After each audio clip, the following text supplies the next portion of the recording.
I am Sananda. Today is a historic time. By today, I do not mean this date. I mean this week or month or moment. You are involved in a project which has been unfolding for thousands of years. Many have asked, but we are just a small planet out here in the Milky Way Galaxy. There are trillions of others. What makes us so special that the whole universe is paying attention? This is a good question. It is true we are a small part of the whole in terms of size, but this is not an important measure in cosmic terms. I will tell you why. All the multiverse is connected. All is one. Therefore, anything that happens anywhere, in any dimensions, along any timeline, has a ripple effect on all other beings and events, and can change the trajectory of a timeline for other beings and planet as well. We are so interconnected that a decision made on Sagittarius has mental power on Earth, and so on. The reason Earth is so important at this moment on this timeline is manifold. I will try to give you an idea of the variables which are so important. Earth-dwelling humans are known for their combination of mind and emotions, which give great power to their ability to create. You are learning about manifesting what you want, and the application of the universal law that nothing can be created or destroyed, but only transmuted. You, as the I am present, God, have the power to change everything you touch, everything you think about, with the power of your minds, as God has. You have been like toddlers playing in the fire. You had no idea of the effect of your action on your planet and the conscious being around you. Now the veil which has kept you from seeing your past and your place in the universe is lifting for most of you. You are beginning to notice that your knowledge of the world around you is expanding. You may feel yourselves becoming more telepathic, more aware in every way. This is helping you to restore you connection to yourself as the sacred being you are, to your higher self, and to us. Yes, you are sacred beings because you were created by God. Everyone around you is sacred too. Your planet, your flora and fauna, even the rocks and soil under your feet are all sacred forms of life, a part of the whole formed by the Godhead. You are the creation made in the image of Mother, Father, God, as the ancient teachings tell you. This is not what whimsical description. It is truth. The sum total of all beings on earth is God. Every part of that whole is God. I am God, and so are you. It has been decreed throughout the millennia that you would one day rise to fulfill this promise of creative power in love and light, for that is God. You have been tested intensively because the training to become a God in action is a serious responsibility. This is why the Earth Project was designed. It was to be the proving ground for soul. Nothing is more important in the training of a soul than to learn to fully accept and acknowledge the power of one's ability to create, and therefore the importance of learning to be in a full command of that power. There must be no lapses, no forgetfulness, no denial of the nature of that power to uplift or destroy in the blink of an eye. This lesson is indeed a difficult one. It takes hundreds of lifetimes to truly absorb the deeper meaning of how one's actions are felt by others. This has been your path to learn to experience all kinds of lifetimes and to internalize the truth of your nature and your responsibility to use your power judiciously and only for the greater good. You will know if you are well prepared for the higher dimensions when you carefully examine your response to the words you are reading here. Are you disbelieving? Are you scoffing at the idea that you have great power, listing in your mind all the seeming evidence of your own powerlessness and helplessness to have an impact on your own life? You are showing yourself, beloved one, that you have not learned the lesson of one. You are not seeing, therefore you cannot see the evidence that is before you. The remedy to this common ailment, human blindness, is to breathe in the air of source. Feel your own life force coursing through your veins and shake off the fogginess of sleep. It is time for you to awaken your heart mind, for it is the source of wisdom, vision, and truth. You have been trained to think only with your brains, even to ignore the voice of your heart mind in favor of playing with ideas inside your skull. This is blindness. Those ideas inside your brain were put there by someone in your environment, in your culture, or your religion, or your family. Many were put there by the cabal to control and enslave you. They are not your own at this time in your development, and given that you have these new lessons to help you make this transition, it is willful blindness to rely on your brain ideas to guide your life decisions. Look inward, dear ones, to activate and energize the source which is within you. These bodies you have been given for this journey are the expressions in the flesh of God's wisdom, compassion, and love. You do feel pain. It is the corrective response which stop you in your tracks to alert you that you must protect your sacred self. You feel great joy, exhilaration, and fulfillment when you move into the light. You are capable of great love, and when you allow that blessed emotion to guide you every moment, you will feel the bliss of being one with me and with our Creator. No external difficulty or challenge can break the bond once you have taken it as your own. You have free will. You can turn your back on the dawning wonder of ascension. You can clutch your belongings and the ideas and concepts you were taught, holding on to the past because it is supposedly all you know. Yes, in your brain, it may be all you know, but in your body, in your heart, in the chakras, which make up your complex system of responses to this lifetime, you carry the wisdom of the ages. Open your mind, the eternal knowing which transcends this present brain, and allow the flow of light and love to wash over you. The source of all that is love. You only need to allow yourself to open to it, and it will soothe and heal your sore heart, and mend the body which has been so damaged by the toxins of a life steeped in darkness. Many of you are aware of the healing sessions which we have asked our channel, Kathryn, to conduct through the internet. Many have come to be healed, and many more have offered to join in the offering of healing energy to heal their brothers and sisters. Look, beloved one, just look at the numbers since you enjoy statistics so much. There are nearly 2 healers for every healing request. Every day, someone contacts Kathryn to say, "Put me down further on the list so you can attend to someone else's needs. I am feeling better." You see, day by day, we are proving the power of intention. If your intention is to heal and be healed, it will be done. In the process, you have proven to the doubters that humankind is indeed a generous and caring race. Our team of healers includes Mother, Father God, Saint Germain, Archangel Michael, and Raphael, Mother Mary, the blessed team of Arcturian healers, and I, Sananda. Many others from higher dimensions come to assist each individual, including of course their higher self.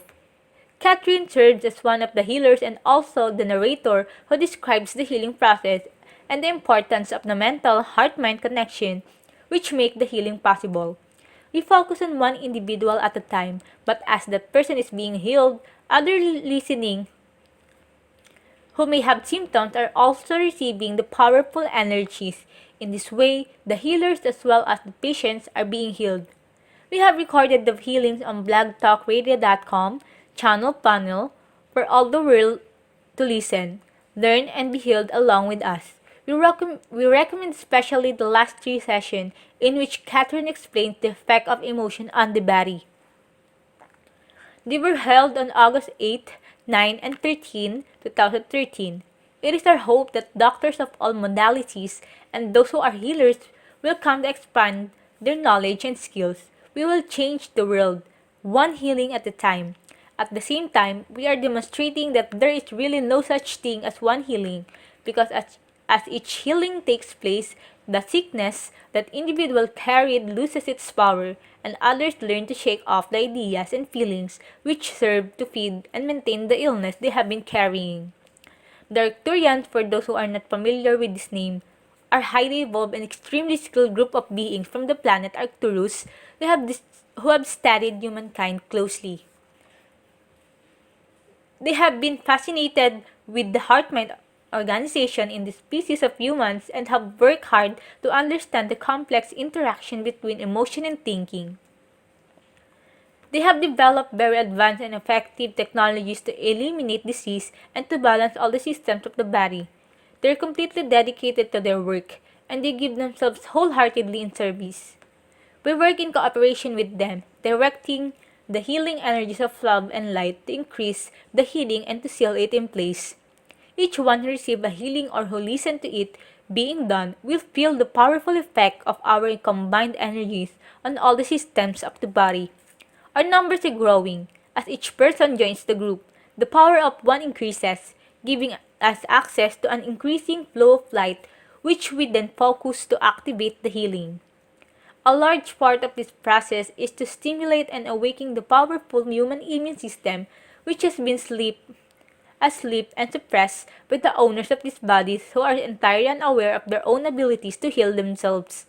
This, of course, has been a part of the control mechanism of dark hats. The medical establishment has unwittingly played into this by encouraging people to think they are at the mercy of illness and disease and need a professional to do something external to themselves to cure them. As we have emphasized on the call, no one can cure you but yourself.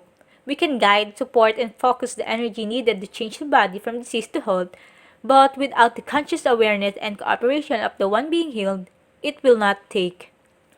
You can restore the feelings of sickness and helplessness and can defeat the healing process if you are not aware of this tendency in yourself to slide back into a state of darkness. Healing requires that you are raised your vibration into the fifth dimension. Ascended masters, god and goddesses, angels, and enlightened beings of all kinds do not get sick because they are vibrating at a level which does not allow for any foreign influence to enter the light body. You can do the same. You know me as the one who went out among the people to heal. I am that same person, the one you knew as Jesus. I am now able to teach through the wide reach of the internet and through Kathryn's narration the healing principles which made my healing efforts so effective in my days on earth. I invite all to join us in this historic process. Our intention is to heal all of humankind immediately.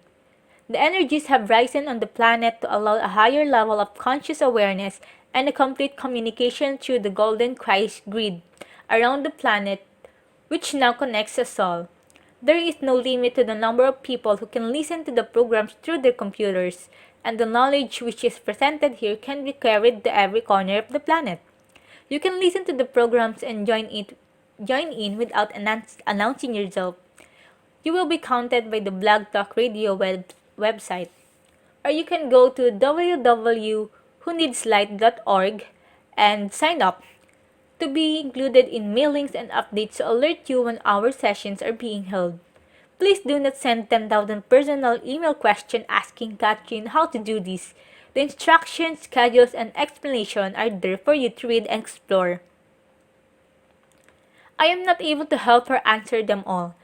We vary the days and times to accommodate people in all countries and time zones, although as yet we have only the English version of the programs. Translation of these messages are now being done in the most of the major languages of the world.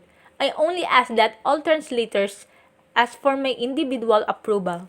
I will work with each translator I have personally approved to ensure the accuracy of meaning and intent of each message so that all can enjoy being a member of the community of souls in service to the greater good. Now this brings me to the question of false divisions which have been created by the rigid practice of dogma, as it is passed down by individuals over the ages. They have often misinterpreted and changed the teachings of enlightened ones whose words are originally intended to illuminate and expand the hearts and minds of their followers. This is the difficulty we have always seen in giving written teachings to humankind. Words that were intended to uplift in a given situation, in a given time and place, become over time hardened into a set of rules which suffocate and oppress all. The example of the teaching of Muhammad, the great prophet, are another example of this tendency. His words have been taken as permanent law. This was not his intention. In his Earth incarnation, he had no idea of the power his words could carry centuries later. Every nuance, every suggestion has been taken as the final word. This was not his intention, nor was it the spirit of his work here. Muhammad came to earth at a time of terrible oppression and abuse. It was his wish to begin to free his followers from the suffocating practices of this time. Chief among these were the abuse of women and the lack of attention of the spiritual practice. It was not his intention to institutionalize practices which would denigrate or disenfranchise women. In his day, the idea that women can have at least half the value of men in legal terms was tremendous leap, but it was not intended to be the end of progress. By freezing his teachings in time, the Dark Ones have used his words to oppress and destroy as many of the Christian teachings about the devil and sin have been used. Muhammad was the human incarnation of my beloved brother, the Master Lord El Moria. His incarnation was fully overlighted by me and by others of the Legions of the Light. Like me, he did not see himself as the exclusive messenger of God, and he did not wish to be worshipped. He is as dismayed as I was to see his words used to foment hatred, divisiveness, and war against the followers of his brother Jesus or any other masters. We are one in our wish to bring change, to open hearts and minds to the new scriptures, which are the work of all, channeled through my voice to the entire world. My dear brother Muhammad is here working with me, and he too approves the message of love and light we present to you now. The great success of Muhammad and Moria's teachings was his ability to refocus the attention of the people to include spiritual practices into their daily lives.